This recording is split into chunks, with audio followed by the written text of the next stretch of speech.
Takže ahoj lidi, vítám vás na svého videa, takže dneska budeme natočit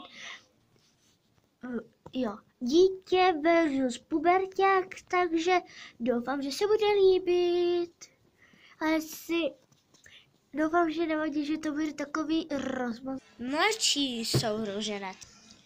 Když tak zavře, prosím. Počkej, já nemůžu. Zlatíčko, stávej. Mami? Mami? Ale mamka šla.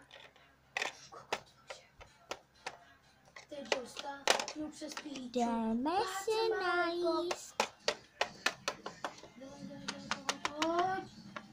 Mamka nám tady připravila svačinku. Ano, zlatíčko je. Upadlo ti pitíčko? Jo. A já taky padám.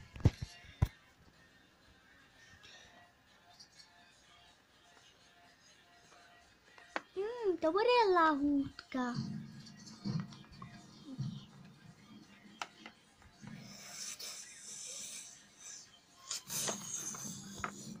Chutná zlato? Jo. Děkuji, mami, bylo to výborné. Nemá zač, já tady ukončím tu kytku. Tak si jdi zatím hrát s plišáčkami. Ano, mami. Starší sourozenec.